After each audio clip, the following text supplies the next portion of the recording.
El último emperador de Austria a los altares.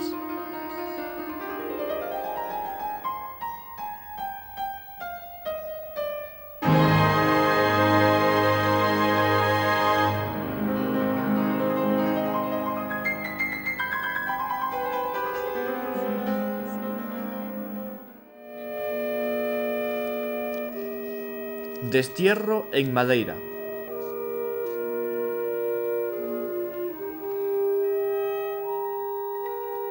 Así cuenta Giuseppe de la Torre la llegada del matrimonio imperial Carlos y Zita a la isla de Madeira. El 19 de noviembre de 1921, fiesta de Santa Isabel, se empezó a ver la isla del exilio. El emperador entrevé las dos torres cortadas de una iglesia. «¡Qué nostalgia me hace sentir esa iglesia!», exclama. «¡Cuánto me recuerda las iglesias de mi país!». Será, desde luego, una iglesia dedicada a la Virgen. Vamos enseguida a verla.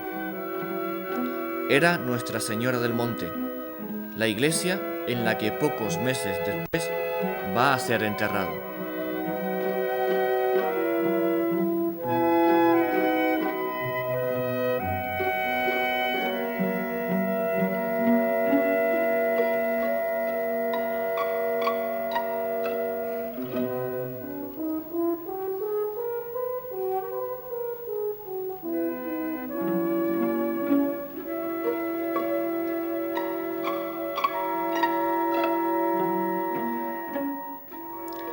Los 5 meses finales de la vida de Carlos en el exilio serán particularmente duros.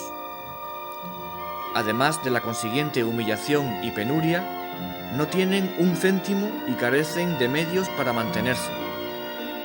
Pasan una primera temporada separado de sus hijos. Ninguna queja ni acusación sale de sus labios. Lo primero que instala en la casa que habitan es una capilla.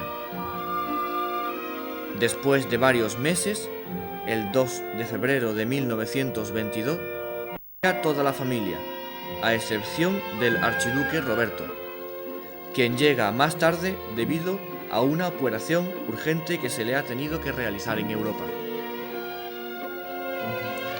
Recibe, sin embargo, otra dura noticia. Las joyas de la familia, con las que planeaban salir adelante, han sido robadas. No pueden pagar el alquiler de la vivienda en la que viven en Funchal.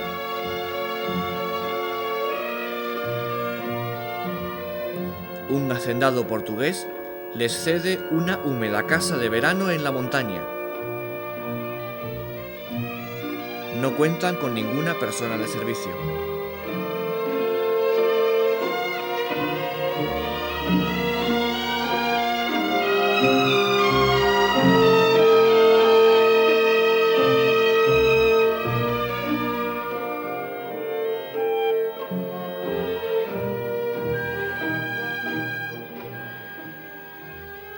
Carlos se dedica a instruir a sus hijos en el catecismo y en la historia sagrada. Les enseña también cómo debe de ser un cristiano y sus prácticas de piedad.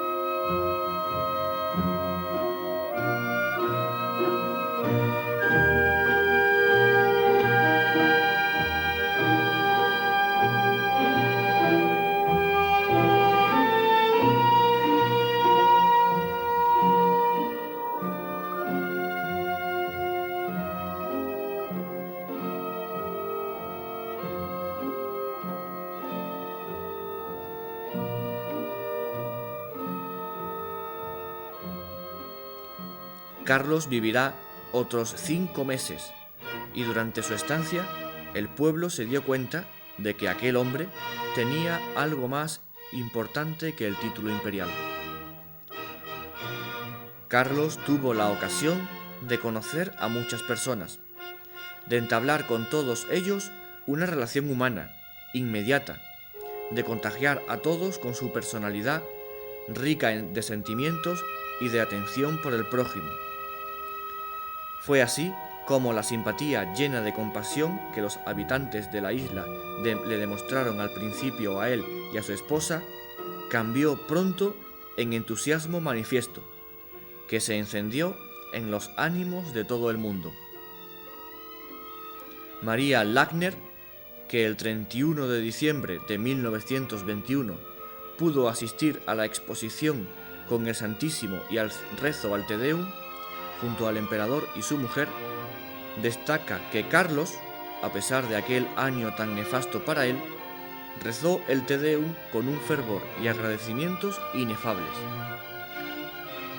El obispo de Madeira destaca la fe viva del emperador, su humildad, su piedad eucarística.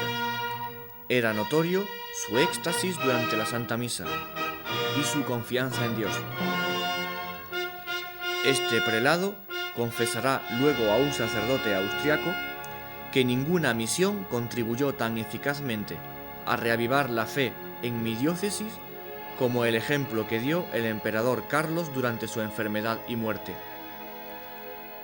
En efecto, la curiosidad inicial de la gente por el joven emperador desterrado pronto se convirtió en admiración. A su funeral acudieron más de 30.000 fieles.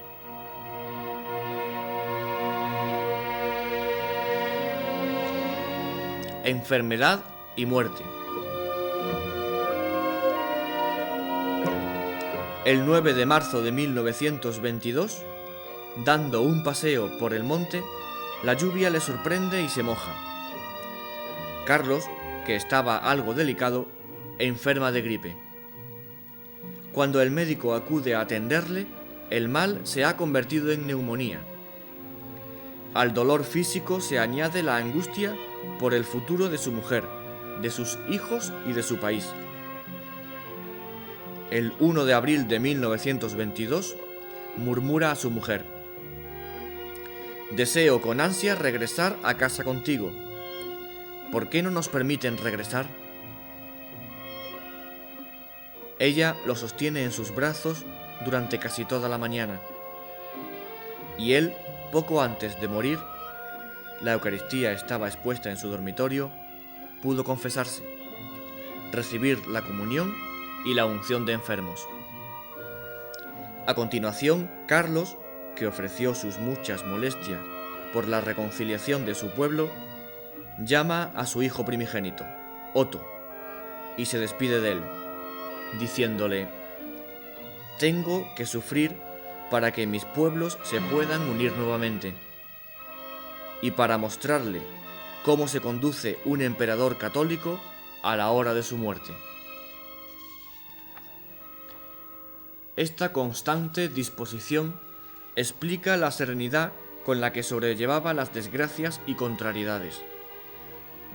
En la tarde del 1 de abril, a los 34 años, Carlos I de Austria, moribundo, en brazos de su amada esposa y respirando con gran dificultad, reza: «Mi Jesús, hágase tu santa voluntad. Jesús, Jesús, ven. Sí, sí, mi Jesús, como tú quieras. Jesús, Jesús». Ante el Santísimo expuesto en su dormitorio, Carlos intenta mantener un crucifijo entre sus manos. Poco después de mediodía, intenta besar el crucifijo y dice en voz baja: «Hágase tu santa voluntad, Jesús. Jesús, ven.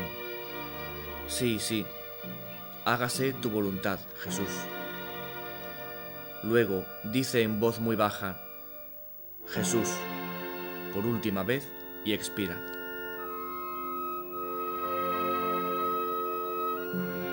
Con estas palabras rinde su último suspiro y suavemente se va al encuentro de su Señor y Salvador.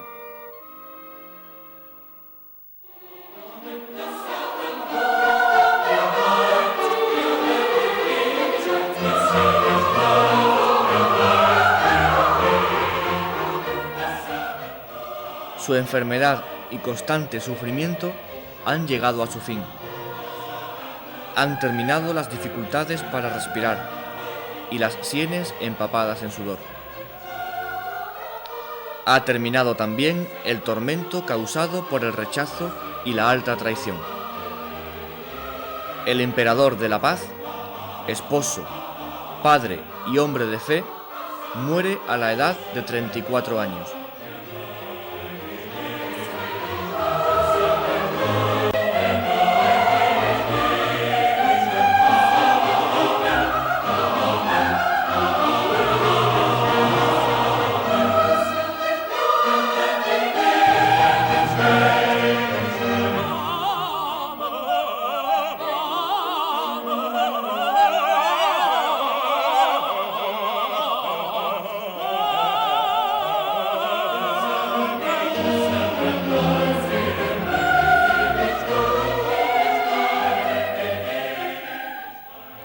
El infortunio de Carlos, de un completo aislamiento en el que muere, resulta particularmente lastimoso.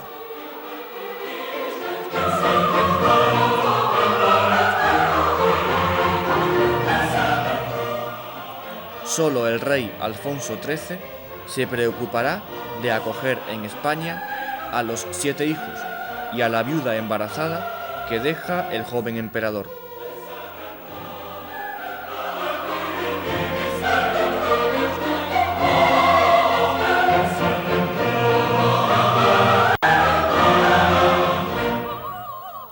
Gracias a Dios y al Papa Juan Pablo II, la beatificación de Carlos, el 3 de octubre del corriente año 2004, contribuirá a reparar de alguna manera la gran injusticia que la historia cometió con tan egregio personaje.